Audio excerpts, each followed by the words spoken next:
Yo,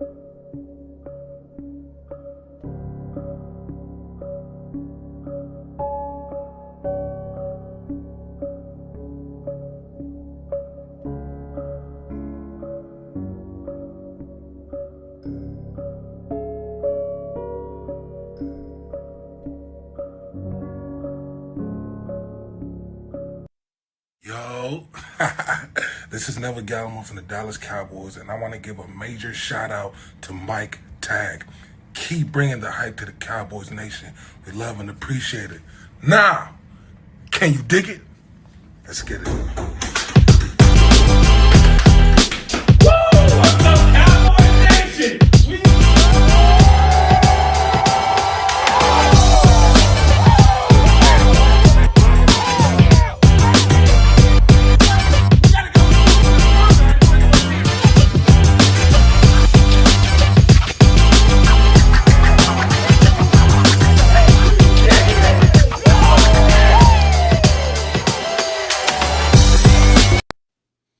What is up? Welcome to another edition of the Cowboys Cave, a special edition because we got a very special guest. So how you feeling about this, Kelly? You feeling good? I'm feeling hype, man. I'm feeling like it's almost before game time. It's about kickoff. My stomach got a little bit of butterflies in it because we got ourselves a great guest to bring to the cave here. I couldn't be more excited to introduce this next guest. No, so let's not waste any time. Let's go ahead and bring him in. We are talking about none other than Mr. George Teague, defender of the star, Cowboy. I'm going to call him Cowboy Great. I know he played with the Packers, but we know his best years were with the Cowboys. So how you doing today, Mr. Teague? Man, it's a great day. I appreciate you guys coming and hang out with me for a little bit. I look forward to chopping it up for a little while and seeing what you guys want to talk about, brother. Well, I told Kelly I gotta go first, and I'm gonna preface it by playing a quick video for the people that don't know, and then I'm gonna get into it. So we'll play this real quick for the fans. There's blitz.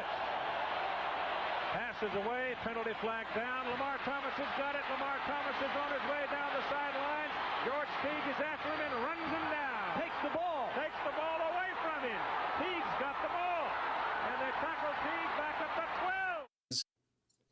Now, let's talk about it. You're talking about a guy from Miami fan. I had Dennis Erickson on the show this week. It'll be playing next week. But Miami, 29-game win streak going against you guys, 8-point favorites.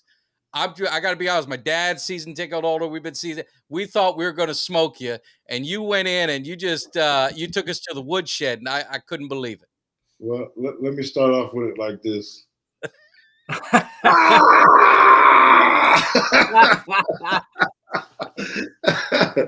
Yeah, man. You know what?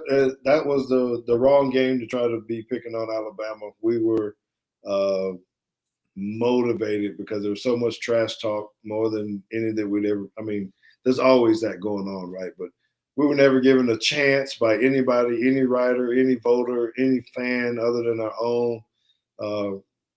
Lamar Thomas, Horace Copeland, Geno Toretta, everybody, Ryan McNeil on defense. I mean, they were loaded and they were full of cockiness. And so we just did our business and said we're going to play the best game ever. And we had a pretty good plan to beat them. So that is definitely something to help me get to the league to the NFL. Well, that play, if my memory's right, I was telling Kelly before, and I wish I would have looked it up. I almost want to say that play didn't count because it was a penalty. Is that true, or was my memory wrong? No, you're right. And I always take exceptions. You said you had beef with me because of that play. I'm having beef with you too because it's a play. I don't care what happens. If I don't get the ball, he perhaps running for a touchdown. But yeah, the defensive end was, they say, lined up in the neutral zone. So it didn't but I think you guys got to turn over the next play. If my memory's right, I could be wrong, but I thought you guys ended up getting the ball back. But you did have I'll give credit where credit's due because this play counted. You had a 31-yard interception return for a touchdown against my Kings too. Big six. And something about their number 1 and 3 that I just kind of like. 31 yards, touchdown, 13 jersey, 13th game of the year. Matter of fact, then for us, and just I had a fabulous game. If there are any youth people that are listening to this, is to me that this is what I like to use to say you never know what's going to happen. I was supposed to be a 4th round draft pick, maybe 5th, maybe even 6th. A couple plays take you from the 4th round to the 1st round. It's family changing when you perform on the big stage. Yeah. And you went to Alabama. Did you think about Auburn? Was that an option for you as well? It was. It really was. A lot of Auburn folks, Alabama folks, sometimes get a little bit disturbed when I say that. But again, I wasn't born in Alabama. I was born in Michigan. My dad was in the military, moved all around. I just happened to move to Alabama right before I went to 10th grade. So I didn't have any attachments to it, like some people. Alabama and Auburn were both in my top 5 at the end. I really thought I was going to go to Auburn, or I wanted to go to Auburn. But once I took the trip, they were doing cow tipping and having to go ride horses, and they said I was going to have to go to, some other college to party, all this other kind of stuff. I was like, nah, I'm out of here. I'm on the first thing smoking and heading to Tuscaloosa. Now that's awesome. And so just Gene Stallings was your coach, right? Yeah, so I actually got recruited by Bill Curry, okay, who was my freshman year coach, but then he got, well, I guess you don't really necessarily say he got fired, but he was only there for 1 year, and then Gene Stallings came in, and I played 3 years with Coach Stallings. No, he was a great coach, and he was a Cowboy. A lot of people don't realize, know he was a Cowboys coach. He was on Tom Landry's staff.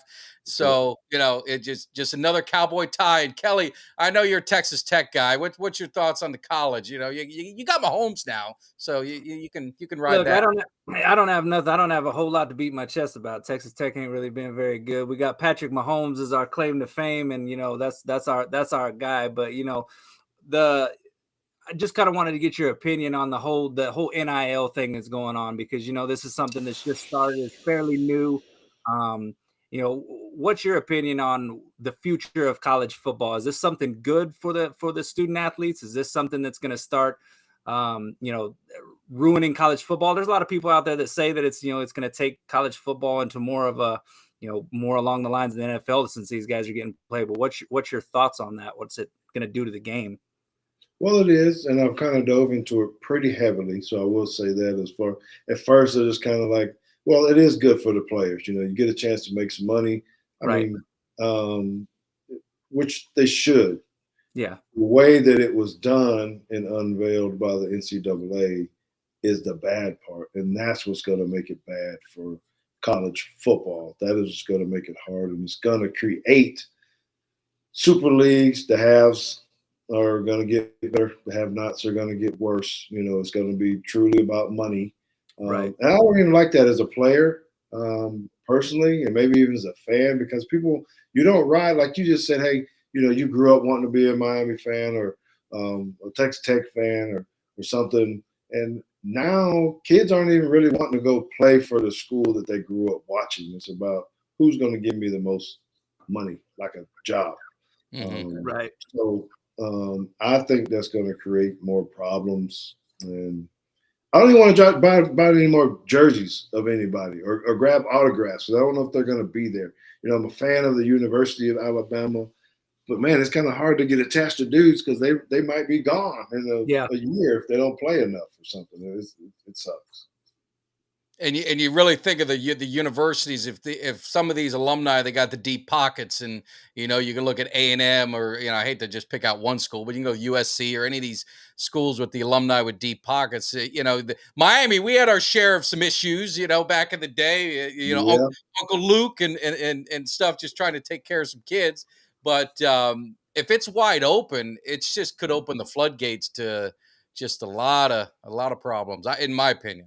Well, it is, and people have to study the difference between what a NIL is and what the collectives are. I don't know. I don't want to get too much of the minutia of how all that works, but there's big differences in making money off. So, like for us, just a few years ago, right? You couldn't work. You couldn't make money off of now be an Instagram influencer. When we talk about work, we couldn't even have a job until the summertime to try to make ends meet. And they give you a little per diem to eat, and then you get into opportunities for people to make money off their jerseys or autograph sessions. We couldn't do any of that. I actually had to. So I only went to school for 3.5 years and it wasn't because getting drafted or something. It was after I made that play that you showed. Mm-hmm. I was approached by an artist to paint it and pay me for it. And the only way I could do it was to not be a student.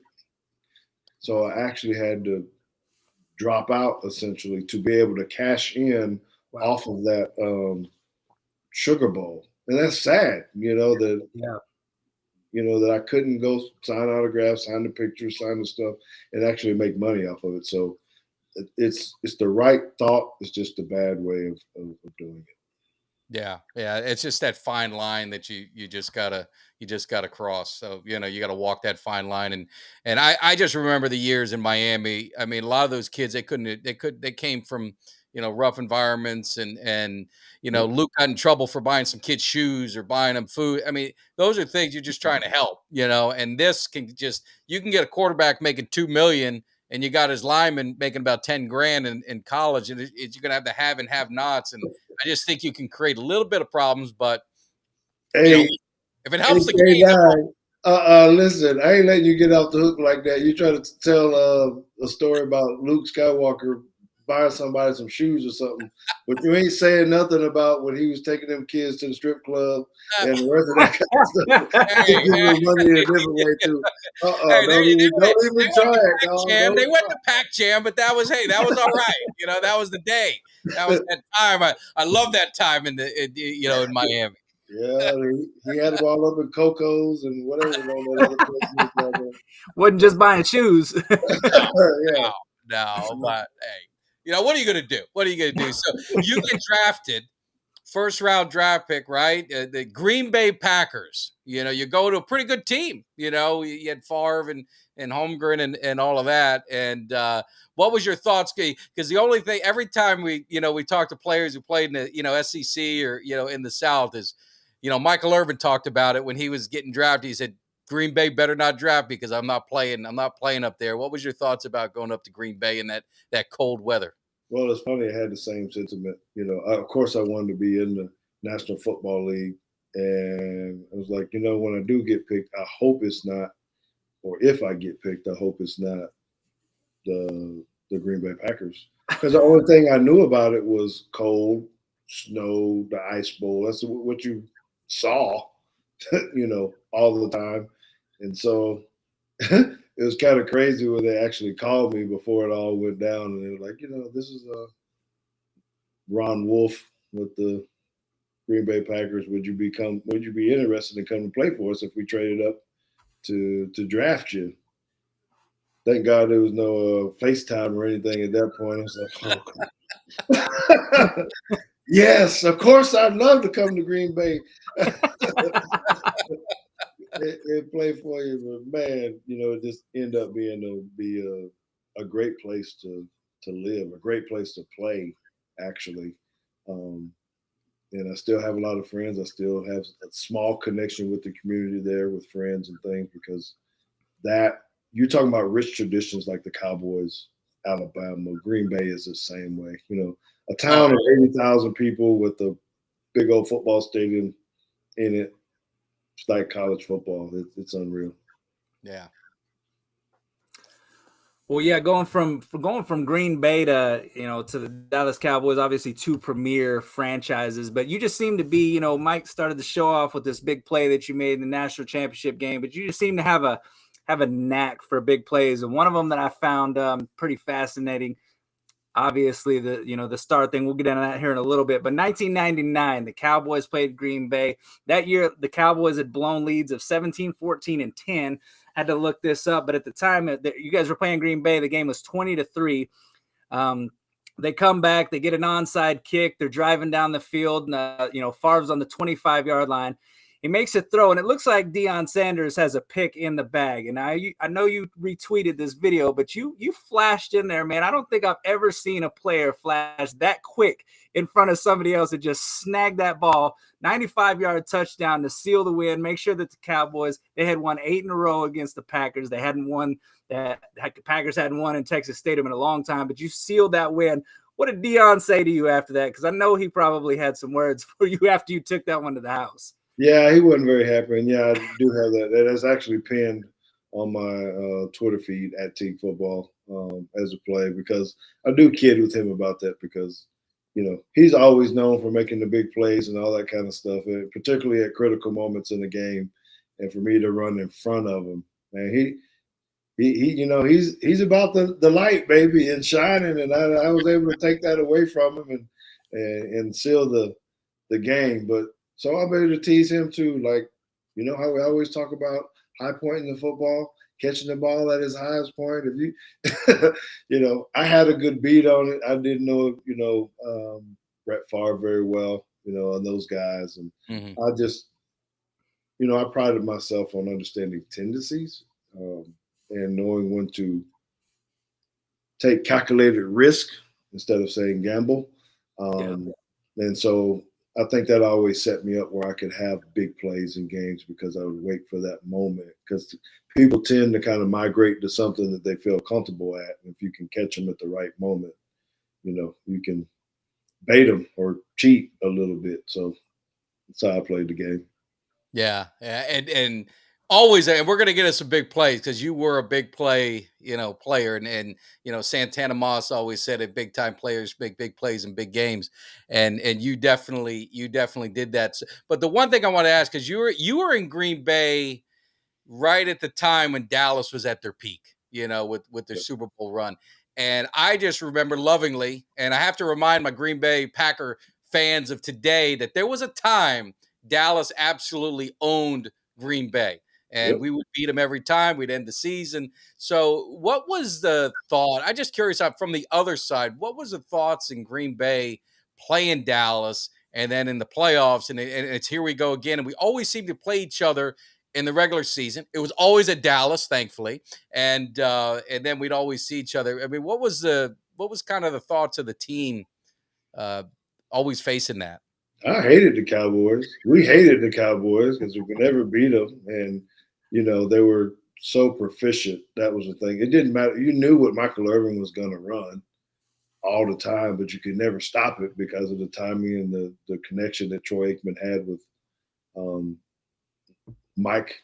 You knew how Emmett was going to run the ball, but those guys were just too big and dominating up front and just creating gaps, and it created problems to a balance where if you play too much of the run, they're going to throw the ball to Michael Irvin.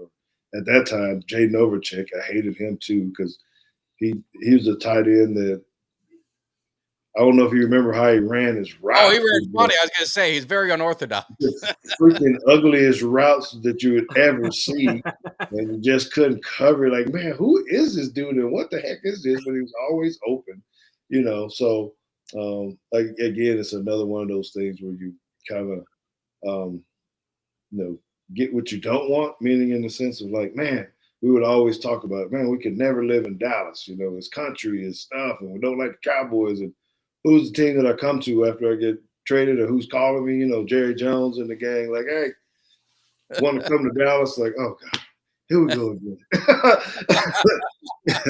Yeah, I'll be there tomorrow, whatever. So yeah, it was a pretty bad this day, because we always lose. Always got knocked out of the playoffs by the Dallas Cowboys, actually, with the Packers. And we played here in Texas Stadium, in the NFC Championship. We really thought we had a really good chance when Jason Garrett entered the game, and we were like, oh, we got the backup quarterback is on, and then he just started bombing on us as well. It was just bad. It was it was always something with the Cowboys Packers, and it was I enjoyed it. I know you didn't, but I enjoyed it. It was No, just 90s were everyone tells you why you always talk about the 90s. Those are the best decade of my life, man. that's right. That's right. That's for sure.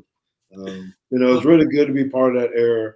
I will say that those guys, once I got here, to see the way they worked and bonded, it was different. It was very different. It was drastically different, and I learned a lot. And that's why I actually say I probably had my best playing days at Dallas. That's why I consider myself a Dallas Cowboy in retirement. Just the relationship with the Joneses, the organization, the players. It was cool. It was different. The locker room was special, and that's why they were so good. And to be able to have that accountability to each other, no matter what you did or how much you partied or whatever you did, they came to work, and we were going to get better every day at practice. Yeah.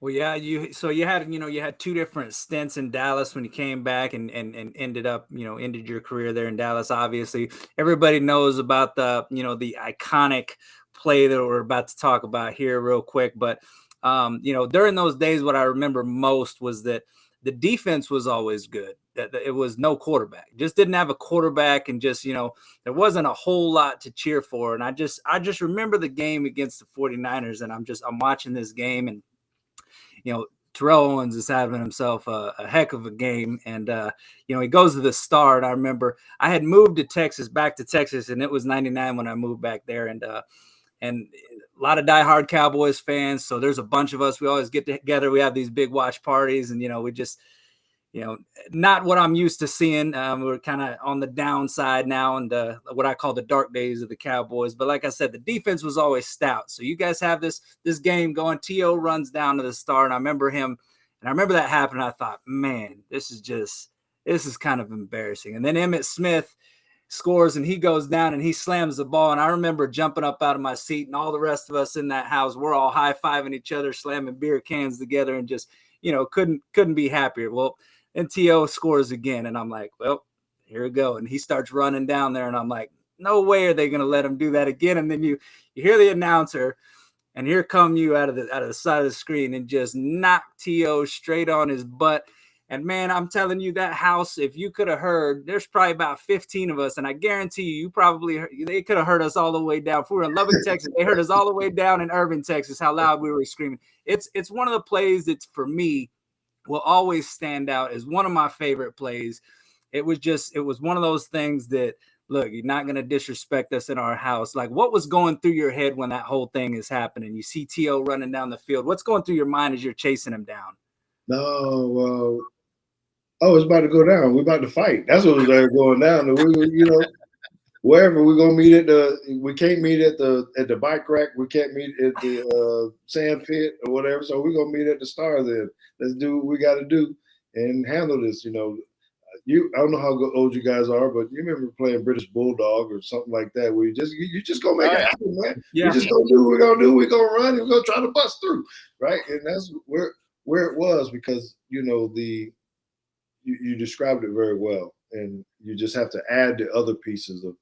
First of all, when you're losing, that always adds some height or sensitivity to what's going on, right? Absolutely. And then that turf was bad and old, and it probably was about 140.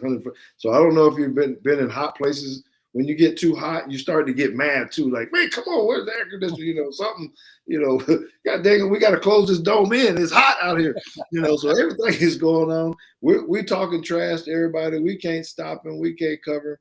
And so it was to the point where he ran out. Okay, you got us once.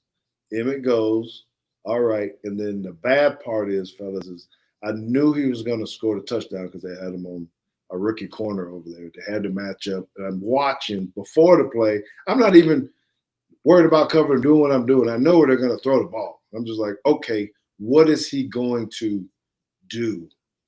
That's the only. I was just standing there glaring out of my eyes. You know how we do as fellas. You just kind of looking like, I know he ain't about to do something that ain't going to go right. So when he scored, And I thought he was just going to do something to the fans. And if you watch it, you can see like he was getting ready to start, and then he thought about it like, no, I got to go back. And he's getting Garcia out of the way. And at that moment, that was it. You know, I was just beelining like, nah, this can't go down that way. So I truly was ready to fight. If you want to know the. It was such an, I mean, it was just such a just an awesome moment, man, because it's just kind of like, and it just stands out, you know. It was just kind of like that attitude, and like, look, you know, I just standing up for the franchise. That's what it felt like to the fans. It felt like you had just defended all of Cowboys Nation in that moment. And I mean, it'll always go down in history to me as one of my favorite plays, man, just because of the way that it happened. And like I said, I could tell from watching on TV, it was, you know, it was ready to go down. Did Jerry have anything to say to you after that? I mean, I know you got ejected from that game. Did Jerry say anything to you after that game? Yeah, it wasn't immediately after the game. So I actually got in more trouble because I'd never been kicked out of a game before. I didn't know what the protocol was. I got escorted off the field, right? But I'd never been kicked out. And Darren Woodson had already. So the funny part of it, Darren Woodson had already got kicked out. I don't know. Most people don't even remember that because I don't remember that. I don't remember that either. Yeah, he had already got tossed. You know, he got angry to toss his helmet across the field and all this kind of stuff. I want to go back and watch, but he got tossed. So he was already in the locker room, showering up, doing whatever. And I came in. He thought the game was over because he was just like, oh well, someone else is coming in here, and he's like, you know. Where's everybody like? So now I'm like, I'm fussing with him like, man, all this is your fault, you know, whatever. We kind of having words or whatever. And I'm hot. And I don't even stay for the rest of the game. I get in the car and I dip. I don't even really know what's going on. I actually go to the bar. You know, I'm sitting with my wife, you know, and we're there. And then you see all the stuff on the news, you know, this and that. And I'm like, uh-oh.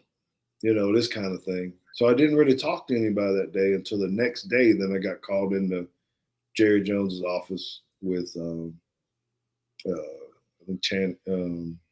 Campo was in there. Mm-hmm. And, you know, they gave me the speech of, hey, man, we really admire what you did. I probably would have did the same thing. Wish I had enough guts. You know, you stood up for the organization. And then they hit me with that 3-letter word. But we do have to fine you for getting ejected, you know, so then league policy or whatever. Yeah. So they didn't talk to me about leaving. I didn't really get in trouble for the leaving part. It was like, but we got to fine you. And I was like, oh, God, you know, well, no, they didn't pay for it. They didn't. No one chipped in and put a little hat out for you. They didn't do that. No, there were no players that came in and gave me a little extra money. They're not pulling Dak and, you know, whatever, helping the tight ends for jumping into the Salvation Army Bowl. Yeah. I would have if I'd have known that, I would have started a GoFundMe, man. Yeah. I would have started a GoFundme. If it would have been funded like that, it would have been done. Yeah. There is no I don't think the GoFundMe probably didn't exist back then. Didn't exist back then. No. We could have took a clip. Yeah. I want to do this. Because everyone knows it, but let's just play. Let's just enjoy it one more time. So let's just watch it one more time. You think I? Look at it. Here we go. They're going to have a big fight. There goes Owens. Puts it down. And George Teague levels it. Here it goes. And now Teague is aimed at by an offensive lineman. Flozell Adams pulls Teague away, and Owens is waved to the bench. And I still love it. The only disappointing part, if I got to say, is Ryan McNeil from the U. I mean, he shouldn't be pulling anyone up. He should have been fighting. Yeah, because y'all didn't know how to fight. He was going at the lineman, too. Y'all talked a lot. Y'all like you don't get me. You talk about Jerome Brown and those boys, Russell Maryland. I don't know.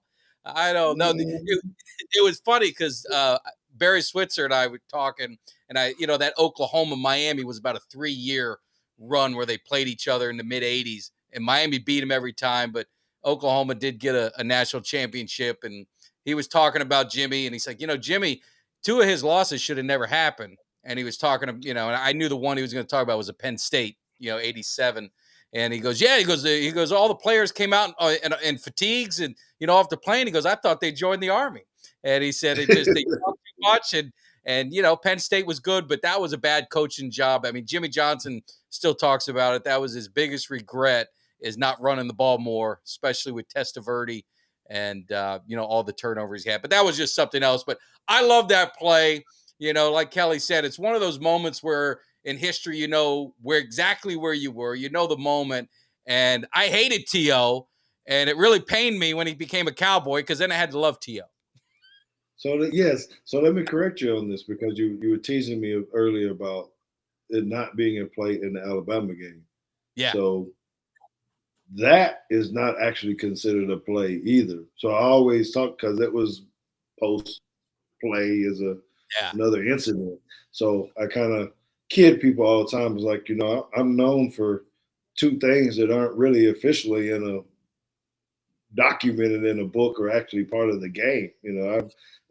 I'm known for, even with the flag, kind of thing. These are all things that don't actually have anything to do with covering anybody necessarily. So I think that's kind of cool. Let's say I'm known for two incidents, kind of helped me become more of a something that people remember, I guess. Well, the thing I would say is I know some incidents that you were remembered for, and it might have been the last playoff win the Cowboys had. I'm just going off my memory, against Minnesota. Gave them a beating, and you had 3 turnovers in a row on 3 straight possessions. You had Amp Lee, Florida State guy, so I love that when you got the ball out before he scored and stopped a 43-yard touchdown. Obviously, you got a pick. I mean, what was that game like in the playoffs? Because again, we talked about it. Big plays and big games. You could go back to you would go way back in time if you want to 93 and your 101-yard interception return in the playoffs. You had a knack for making big plays in big games. And is it just something guys have? They just, some just have that knack, or what's your thoughts on it? Because you did it a lot, especially in the playoffs. Yeah, I do. And that, I'm proud of the moment of actually having that interception return still being in the longest in playoff history. It just got tied, here 2 years ago, last year, whatever it was. But, that Minnesota game, and start with that, that was a, pretty big piece of my career too, because, once you get traded and cut and then on another team, there are things that you have to prove to be able to stay in the NFL, right? First of all, that's a bit. So a lot of people don't really understand that part of. I wasn't fortunate enough to play on one team my whole career. There was a lot of battling and a lot of fighting. Now, when it gets into making plays and having a knack for big plays, sometimes it is just it. I've had players say, "Hey, he's lucky." It took my face. Leroy Butler actually did that after that 95-yard. He's like, "Man, how you get so lucky?" I was like, "No, when you work and you prepare, that's when you get into that zone." And you talked about this on one of my podcasts of just once you get into that zone, things happen. There's a mental state that you need to be in, because everything slows down. You kind of see, you just kind of have a reaction point, and you almost see the play before it actually happens. And you can actually go through the moment. It's weird. So like when I was chasing Lamar, it may seem like it happened that fast, but I can remember everything that I was thinking on my way to him. Oh, get in your track form, pump your arms. Oh, you're actually going to catch it. What are you going to do when you get there? You got to strip the ball. We worked on it. Which way do you go? Oh, underhand, overhand. Okay, I'm going to go overhand. Okay, now the ball's coming in my face. Oh, you got to turn around. It's just everything's kind of, I just talked for 10 seconds, but it's the same thing. And so when that play, like, Minnesota, it was saying when I came up behind Amp Lee, it was, man, he's going, he's getting ready to score. I can catch him. Don't give up. Now what do you do to get the ball out at the last minute? And it's boom, you just get in the zone and stuff just happens, So to me, I think it's a mindset. And, I know you have business owners, um, fans, people who compete maybe in sports and stuff. Once you get that feeling at wherever you at, because I can get in the zone at work and I don't want to be bothered. I'm doing paperwork and just like everything's just kind of going good. And it's the same way with players when you see that. How does Deion Sanders do it all the time? How does Troy Polamalu doing it all the time? How are these corners making these plays all the time? That you get into a mind frame that no one can take you out of. Think about Sherman. What's the cornerback? I know he had a little episode. Sherman. Oh, Richard Sherman. Richard Sherman. Richard Sherman. Think about the. Do you remember the interview he had after one of the games, and he was fussing at everybody like, "Don't trust me, don't whatever."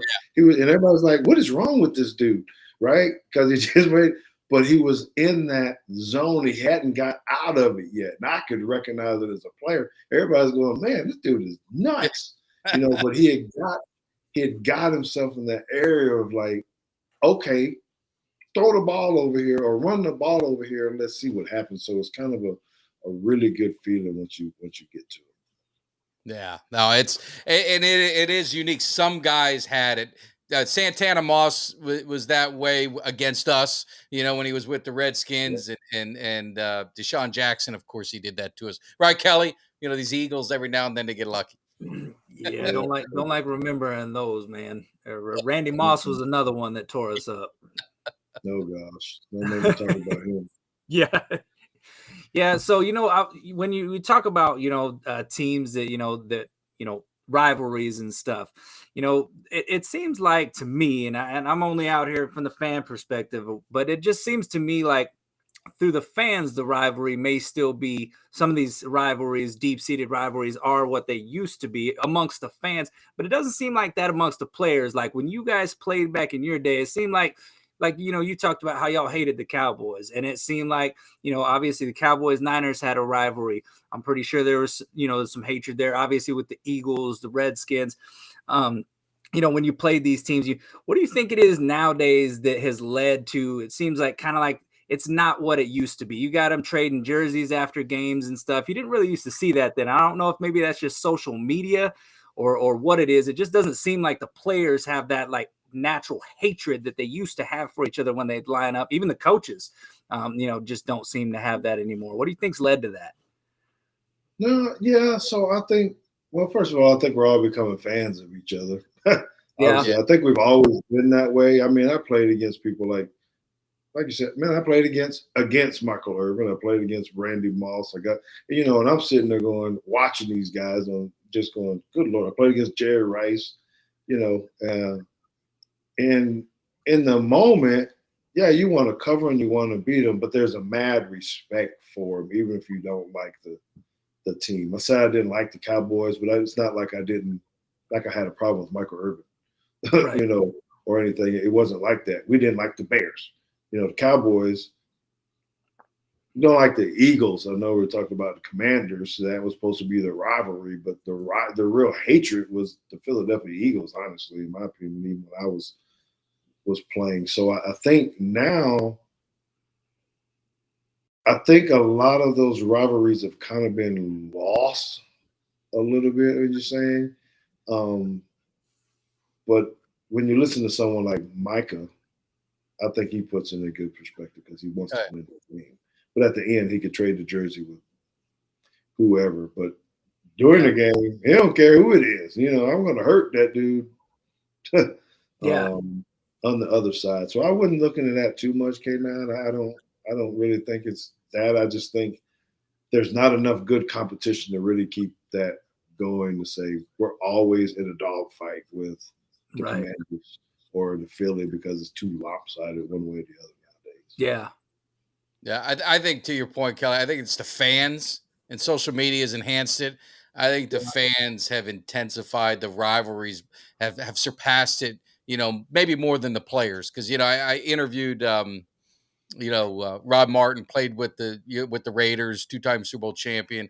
And he used to, he hated them on the field. There was no talk. There was no this. He'd knock them down. We're not picking you up. But he said, we'd go have some beers after the game. After the game is over, then, when you're off the field, it was that. And I just think some of that is still there, but it's changed a little bit with social media, and there's a lot of interaction. It's big money. I mean, this is a big business for players. I mean, what they're making is well deserved, but it's big money. And so I think that's changed it. But the fans, there's still that hatred. The Eagles, they hate us. I mean, I got to hear it all the time when, if the Eagles lose, they come looking for my, social media page and they let me have it. And Kelly, I know you feel the same way. And it's just, but I don't think the players. So like Micah Parsons got a lot of heat because he told, one of the Eagles, hey, go win the championship. And a lot of Cowboys fans were like, oh my God, how could you do this? It's an Eagle. You never want.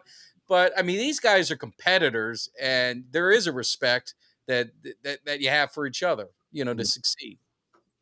Yep. Yeah, I agree with Mike. I agree with you on that. It's a little. The thing about professional athletes is, as much as we always talk about, hey, can you turn it on, turn it off? How it goes back to what I was saying before. I think you can. The way you prepare, I think people forget that you work. Professional athletes are there all day long talking football. Think about your job, 8 to 4, doing whatever the heck you're doing. You got some breaks or whatever. But can you imagine really showing up at 7, going to a special team meeting, start talking football, and you don't finish talking football till 5 p.m.? Yeah. yeah. Every day. Yeah. Except for Tuesday, unless you're studying or something. It is a lot of football, so you can't help but be focused against your opponent. Yeah. Well, it just made me think of, when you were saying that, I kind of smirked because I was thinking of I don't know if you remember the Peyton Manning. I think it was either Saturday Night Live or maybe it was a commercial where he would go to people's work and he was asking them to sign the bread, and he was in the bread aisle and he was doing all this. It just made me think of that with players. It's like, you're so into the football, then you got all these fans kind of, hammering you on top of it. So when you were saying that, it just made me think of it. But anyway. Yeah. I missed that episode. I bet that was pretty funny. Oh, he's funny. He's a funny dude. He's a funny dude. He's got a personality. So, yeah. But yeah, just looking at the Cowboys today. So, a couple questions. Were you Packer, Cowboy? You answered that. Obviously, you're Cowboys, so that's why we love you, of course, even more. Mm-hmm. But someone asked the hardest hitter besides yourself. Who was one of the hardest hitters that you played with and maybe against, but you didn't get hit too much, so you did the hitting. So maybe one you played with. Well, this will. So I played with Reggie White. Yeah, I wouldn't say that was like just the things he would do with the hip tossing people and all this kind of stuff is unreal. Now he didn't have mind-blowing tackles, but just the pure dominance and strength that you could see was crazy. And I know I'm going to name another lineman. It's like Larry Allen on the other side. It's just, there's no way you even want to be touched by him, especially as a defensive back, because you didn't even want to cut him or anything. Made a business decision as Deion said. You were going to lose. But from that, I think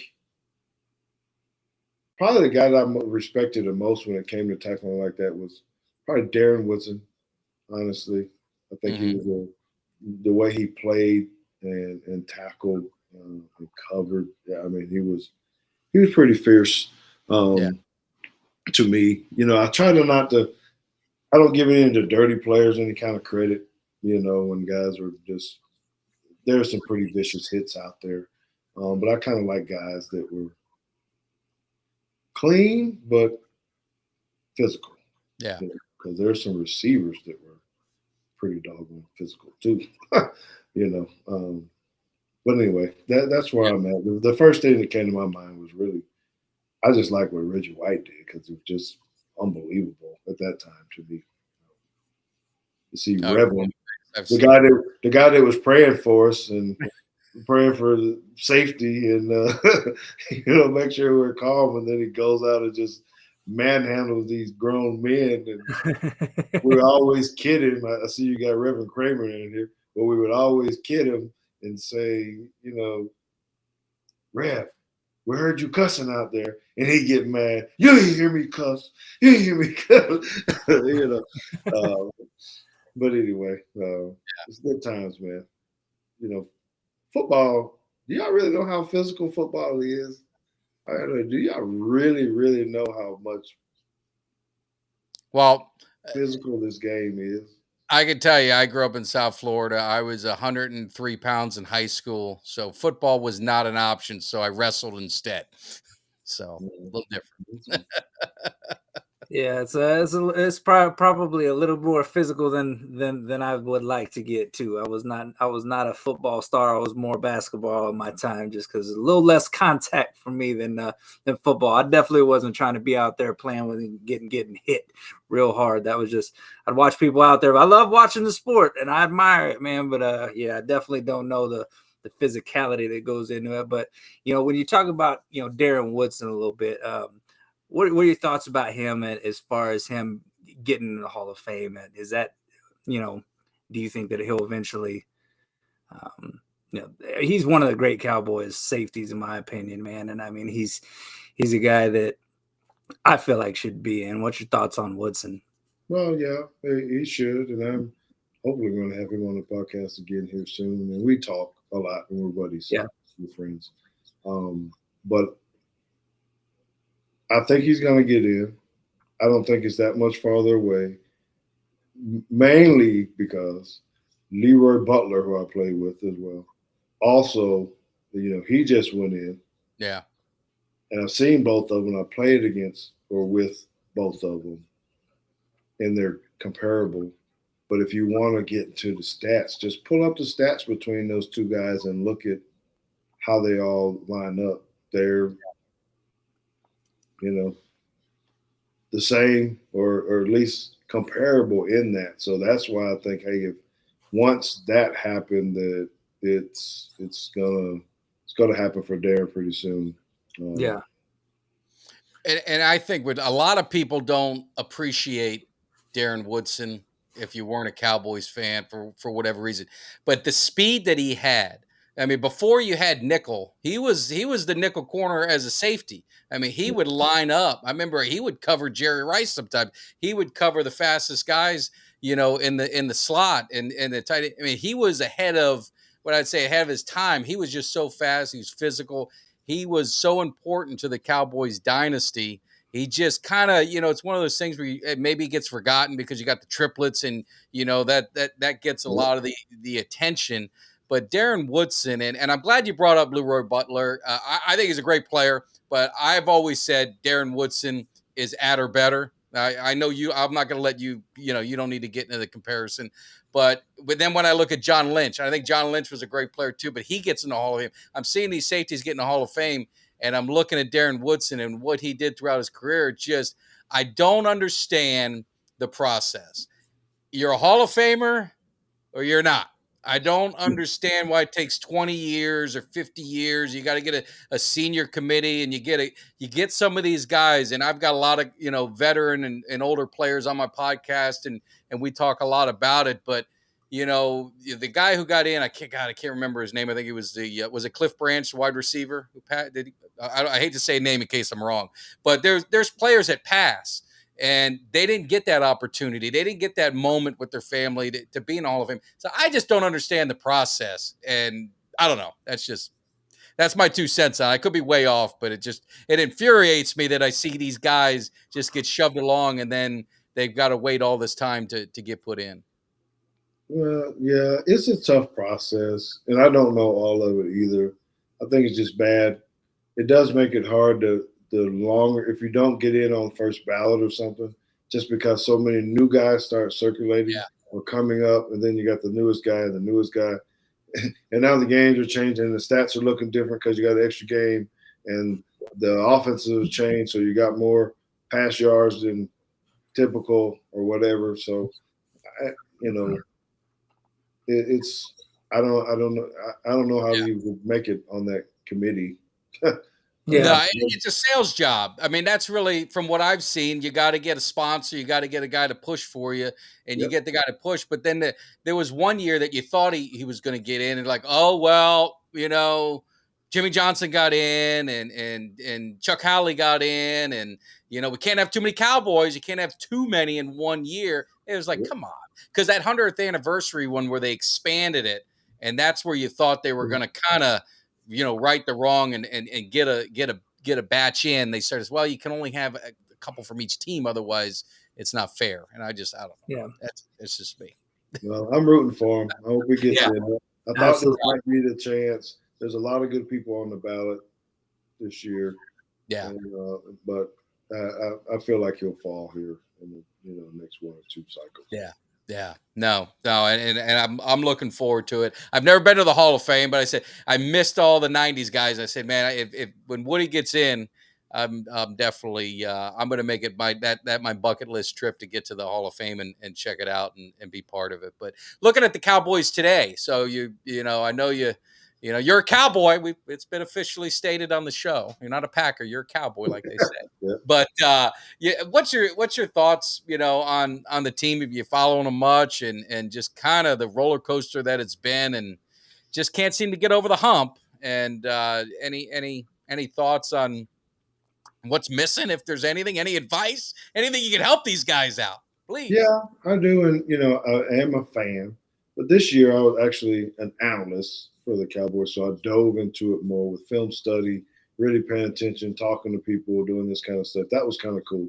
Doing that on CBS here locally was really good, and it really maybe gave me a little bit different perspective, but I was just a whole lot closer to it. And so, the thing that I got typically out of it, and that I think McCarthy is really trying to work on, is the piece that I talked about before, is the unity. Again, with all this stuff, with the isolation of social media and all that kind of stuff, there wasn't a lot of team stuff. We were a team, but not behind closed doors. A couple people, a couple groups, and not everybody really gelling together and trying to play for one common purpose.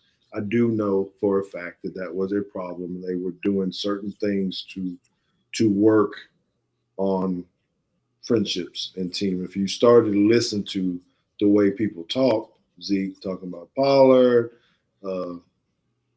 88 talking about the team. Yeah, CD. You just started to hear more about that about my brother, the teammate Dak, even saying stuff that that was a big piece, right, of trying to instill that, because I don't think we were there. Now, I am happy. I think it's the right move. Maybe I should say it this way. I think it's the right move for Kellen Moore to be out. I think that was the right thing for Mike McCarthy. I'm glad he had enough kahunas to go to Jerry and say, hey, man, if I'm going to get fired soon, I need to do this my way. Yep. And I think he really put the foot down and said, look, I'm tired of talking about this dude. I'm tired of listening about him. I'm tired of reading about him. Just give it to me and just let it be. Yeah. And so I'm really, really excited about that. I think that's a positive thing. I still have some worries about what the team's going to look like now. I mean, we still got some cap issues and, Zeke and things that we're going to lose and got to fix. But I can honestly say I feel like we're in a better spot with Mike McCarthy doing this and helping Dak not be the quarterback that he was last year. Mm-hmm. I think that's good. But I need Jerry to not be the guy that he always has been and so loyal to his players, because he's very, very loyal, and he'll hold on to guys too long. And the need for him or Steven or Jerry Jr. or Charlotte, someone going and say, Dad, we got to let this guy go, man. We got to let him go. If we're going to win before you die, then it's time to make some serious moves to try to do this. And we just got to tell some people we're sorry. I got a job for you. You can be a consultant, you can be an analyst, you can be something. You can come hang out with us, but can't let you run the ball no more. Yeah. Just can't. Yeah, well, with that said, man, I just one more thing from me. I just want to know from this team as it currently stands. Obviously, we got the draft, which I feel like the Cowboys have drafted really well. I feel like that's their strong suit. It just seems like some of the frustration, at least with some of the fans, is that they just don't seem to be aggressive with some of these like all-in moves, quote or unquote all-in moves. But you see the Rams make some big moves. You see the Eagles make some big moves and pushes, to sign some of these, these big free agents. When you're looking at the free agents that are out there, you look at the draft and everything, obviously a lot still to play out. But do you think that this Cowboys window to win a Super Bowl, do you think that window is still open? And if so, how many years do you think that we've got it? Obviously, players age pretty quick in this day and age. So do you think they still have a window right now to win a Super Bowl within the next couple of years? I do. I think there's a few key things, like you said. I do think we need another wide receiver. I know you're not specifically asking me, but I'm going to go ahead and tell you anyway. Yeah, absolutely. I think we need another guy. I mean, Gallup didn't have – I don't know if you blame it on Dak or whatever, but Gallup didn't prove to be the number 2 that he needed to be right now. So I think you have to take a step there, whether it's in free agency or in the draft. We've had some of the other receivers that we drafted hadn't really panned out yet. Yeah. Right. Yeah. So we got to do something there. First of all, I think you're going to have to get another offensive lineman. I know they're trying to work, to get Tyron Smith back up. Yeah. Okay. But still, he's still beat up or whatever. Maybe you can get it for a little bit cheaper or change his deal or something. But you're going to have to bolster that up a little bit because we're, when we start getting hurt in that area, that's not good at all from that standpoint. The piece that worries me that no one is talking about yet, so this is, I'll be glad to hear y'all talking about it in your when you guys are analyzing this, is are they going to be able to keep Donovan Wilson or not? We're focused on a whole lot of other stuff, but this guy is about to be out there in the market here soon too, and I think he's too big of a component for our defense. Yeah, we're talking about Micah and the defensive lineman, but Donovan Wilson, man, that dude is freaking legit, and you can't. He fits with our defense. What Dan Quinn is doing, we need to be able to keep that guy. First of all, then we got to get another corner. As well. Okay, Jordan Lewis is hurt, Anthony Brown, whatever, but we need another dude over there. Not Kevin Joseph. He's out. But you broke my son's heart. He still tells me, please, he's got a shot. He's done. I agree with George on that. You had your chance. This is not a football league, bro. You get some chances. Some people, and I've been around teammates like that. They were good role players. They were good backup players. They played those special teams as much as they wanted to start. They just kind of knew, you know what, I'm just not as good as I thought. And sometimes coach needs to say, he's not as good as we thought. He's not too expensive to keep. I mean, he makes a lot of special teams play. He can be a good backup. But if you're trying to win, you better go get a dude. I agree. That can play. So can Jerry do all that? That's money. We got bright, money-minded individuals in the front office. They can make it happen if they want to. I really do feel like Jerry is very close to pulling a trigger on something. Yeah. I don't know what. I do believe his words in that. I think he would try to make a splash at least with something. Yeah. I just don't let Dan Quinn fail either by not taking care of the defense. Yeah. Right. No, I agree. I think Wilson, I mean, I don't know. I just have a feeling they're not going to, they've never ponied up for safeties in a long time. I mean, the last, which is why they should now, though. Which is why they should now. So I mean, since Darren Woodson, I mean, they've just been. He doesn't pay safeties. They want to go get one late. They did draft Roy Williams. I think Roy Williams. Well, maybe there was one of them. Roy Williams, and you had Roy Williams, and you had obviously Woodson near the end of his career. And you guys, in that era, that was about it. You went through a lot of years with, nothing safety. Now you've got you got Curse and you got Hooker, you got Wilson. You've got a secondary. Like to your point, is get a cornerback if they can get a cornerback. That secondary is about as I'd put them up against anyone in the league. As far as the depth that they'd have, but I just have a feeling that that's gonna. I just don't see him paying. And to your point, Wilson is a difference maker. He, when he had 5 sacks, he could play the line of scrimmage. He's intimidating. He does all the things that you want your safety to do. But he's a new age Darren Woodson. Yeah, He is. He arrives angry. He can cover, well enough. He can do everything. He can blitz. He is legit. But I don't know. He might get priced out of it. That's it. That's what I think. That's what I think. The other one is, Zeke. I know you talked about Zeke, and I'm a fan of running backs. That's from Tony Dorsett he was the reason, main reason I was a Cowboy fan. Emmitt Smith, Herschel Walker. You go down the line. I've always been a fan of the running backs, and it pains me to watch. That season, especially the last 5 games, and he just could. It's like the mind was there, the heart was there, but just the body just couldn't do it. And it's to the point that I say, and I know a lot of fans get upset when these guys get contracts, but these running backs, their shelf life is short. They got to get whatever they can get. And he's earned every penny he's had. So that's why people say, oh, he's $18 million. He's earned every penny he's had. Now, do they need to move on? It's probably. It's hard for me to say that because I love them, but it's probably time that they've got to do something. They tag Pollard. You see these running backs that, in the Super Bowl, the Chiefs running back, and then you got, Walker in Seattle who ran like 300 yards against McCain. So I remember him well from Michigan State.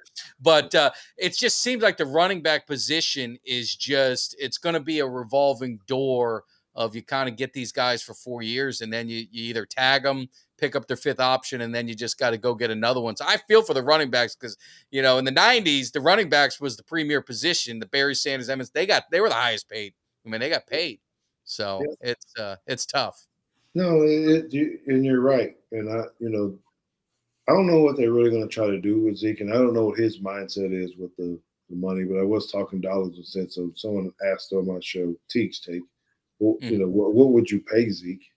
And I actually just tried to compare to. I said, well, I asked, how much money does Kareem Hunt make? How much money does Leonard Fournette make? These are guys. They're okay, and they still may be better than Zeke. I don't know. I'm just saying, but these aren't, top tier guys, and they're making, $6-7 billion respectively. You got Zeke at 15. It's too much. Yeah. I don't know that he could go anywhere and make 10, actually.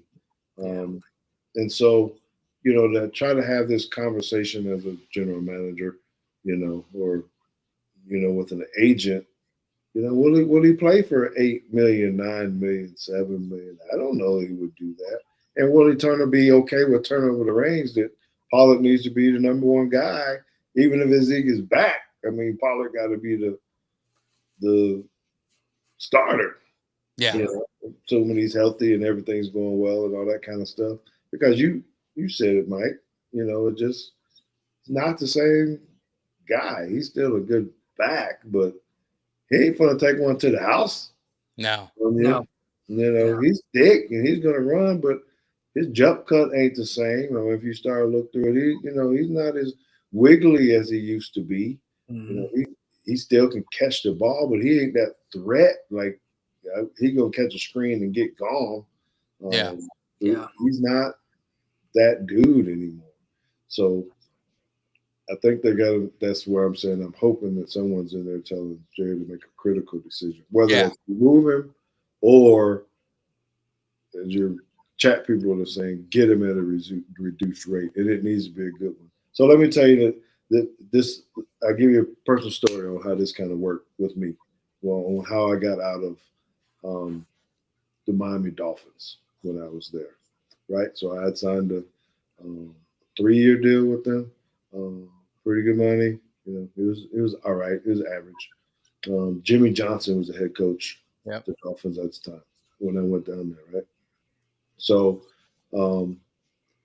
long story short, I started sometimes, some of the times I didn't. Okay. So off season come in, I have a good year. I feel like personally, whatever, but Jimmy Johnson comes into the weight room. I'm in there in the off season. On the bench, he put his foot up on the bench. I'm gonna mark what he's doing. I'm like, hey, what's up, coach? I don't know what's going on. He said, hey, I want to talk about the contract. All right, what's up? Hey, we want you to take a pay cut. I mean, it's going down in the weight room. No agent. He said, I feel like we need to take a pay cut. We're thinking about some different things with safety, this and that. I'm like, okay. Well, what are you talking about? How much a pay cut are you talking about? And then he gave me the number on what I'm sure they'd already talked about. And I said, nah, I'm not going to do that. That ain't going to work. And he said, well, you want to go try? Here's what I'll tell you. You can go try the market. We'd love to have you. We can release you. You can go test the market and see if you can get more money. If you don't, if it's what we think it is, if you don't, we'll sign you back. Wow. I said, all right, I'm down with that. He said, well, when you want to do this? I said, let's go ahead and do this today. You can release me today. So I was out of the weight room and out of the building within an hour with all of my shit. Wow. Wow. Not too much longer after that, I became a Dallas Cowboy. Got more money and did things. And the Cowboys, when Miami wasn't a deal. So I'm saying it can be done. People, you can have conversations with people, and you can give Zeke the opportunity to say, listen, hey, bro, we love you, man, but this is what we're going to pay you. We're going to release you. It don't mean we don't love you. Go see if you think you can get it, go get it, boss. But if you don't, come on back. We'll welcome you back with open arms, and we're going to be gravy, and you got a place to play. We'll set you up. We're gonna keep your name up on the locker or something. But as soon as you sign with somebody else or whatever, it's coming down. Is there something wrong with that? Y'all tell me about this. No, I think that's the way it should be done. Honestly, I mean, if a player feels like he's worth more than what you're offering, it's crazy that's how that went down. Though, I mean, now we need to see if Mike McCarthy's gonna walk in and put his foot up on the bench while Zeke's lifting weights and get that same conversation. But no, I think that's the way it should be. I mean, because some of these players feel like that they can get more money than what's offered, and if they can get it, hey, props to them. You know what I mean? I'd have no faults in Zeke going to find some more money elsewhere. But, if it's the market value is what it is, and Jerry wants to re-sign him to that amount, then let's get it done. Yeah. And the only thing I would say, and I don't know what your feelings were, George, is would you have gone back to Miami if you like in my mindset? If I'm thinking in your situation, I'm like, you know what, screw you. If anything, I'm going to go to New England. I'm going to go to the Jets. I'm going to go to whoever else was in that division because I want a piece of you, and I'm going to show you what you should have been paying for. I don't know. Or would you have gone back to the Dolphins if you couldn't find a better deal? Well, okay. So you want real talk, right? Did we talk real talk on here? Yeah. I'm going to say probably yes, because two things. The reason why I went to Miami in the first place was I wanted to play for Jimmy Johnson. So although I was mad at him or whatever, I believed in what he could do as a coach and that he probably could make me a better football player. The second piece is I was raised in a way of you're going to just walk away from the money just because can't you just go? Maybe you're a little upset for 6 months or 4 months or 5 months, but I think my dad would be like, you what? You're just not going to go because you got a little bit of beef with him? You're crazy, man. You got kids, you got stuff. You better take that $500,000, that $1 million, that $2 million, whatever. You can't go get it somewhere else. You got a TV job lined up or something. I ain't have all that, So I would have been like, well, okay, I can come be a backup. My pride ain't that bad. You mean I only got to play like 40% of the time this year? And, as long as I do my job and, but I ain't got to tell my wife that it's over. I'm done. No, man, I would have went It was Miami, like you said. I was No, down I there know. with I the get Yeah. it. I trees, just, baby. 95. What are you talking about? South Beach. I know. I know. You ain't I- trading Miami for New England. Yeah, you ain't trading Miami Right. for New England. I just think that, like, in the profession I'm in, I'm in sales. So I've been doing it a long time. And I had a situation, not similar to that, but this company, they didn't feel I was good enough. So they let me go. And so what I did was I went to their competitor and I told them basically, this is all you got to pay me. And it was less than what I was making before. I said, I just want that territory, and I put him out of business. So that's my mindset. You know what I mean? So I just think, oh, you're going to disrespect me. I'm not going to. So that's just, but I know it's business, and you got to, you got to feed your family and stuff. And it's big money. I mean, my stuff was peanuts compared. You're talking millions of dollars. We're at a different level, but no, I think it's interesting. And Jimmy Johnson, you kind of touched on. I don't mean to run late, which is I could talk all day, but we'll definitely cut it off. But Jimmy Johnson, as a coach, I mean, I saw him in Miami and I saw what he did in Dallas, and I think with the Dolphins, correct me if I'm wrong, I think the Dan Marino shadow that he had, he never really said it. He said he was trying to win and build around Dan Marino, but I mean, he couldn't get it done to the ultimate level. He said that's one of his big disappointments in Miami. But what did you kind of see in your year there with Jimmy Johnson and kind of getting that team going? He didn't have the same dudes, man. He didn't have the same type of dudes. They weren't built the same mindset. Yeah. Jimmy was so much of a psychologist, to play the mind games. And I think he had the right people in Dallas to be able to do that. Had the right people in Miami, all that kind of stuff. University of Miami, but when he got to the Dolphins, we had good guys. I'm not saying, you know what I mean? We had nice guys that were good football players, and that really didn't gel with him. And so he started doing things. I think it upset him where I watched him, cut people in the middle of practice, and just gone. And I think that becomes a bad business where people are going, well, I ain't going to play for that. They ain't that deep, because that was the rules then. You just cut and your money stopped, so why am I going to go over there for that? And that's ultimately, kind of how I end up being. I was like, there's some dark days that I had there when I was playing with him, and he was trying to get to me mentally, and I kind of balked at it a little bit, and I became a distraction in practice and different things because I was like, oh, we're gonna play this game. Well, you don't want me to hit the running back in this drill? Guess who's about to get hit in this drill? Wow, and he's looking like, come on, like what?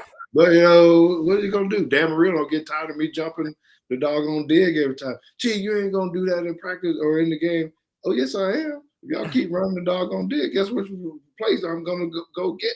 I don't know the scripts. I'm not studying that. I'm playing. My football game is on Thursday. I ain't gonna play on Sunday, so I'm gonna play on Thursday. Everybody know I'm talking about this is my game day. Everybody, so I'm just being a disruptive clown. He probably could have cut me or something, but I think Jimmy probably liked it a little bit of edge, a little bit like, man, this dude nuts, kind of whatever. But he had his mindset about money or whatever this piece, and I think it just got him in trouble. Personally, I think he could not find those guys. Bernie Parmalee, Kareem Abdul-Jabbar. I don't know who was running when you were there.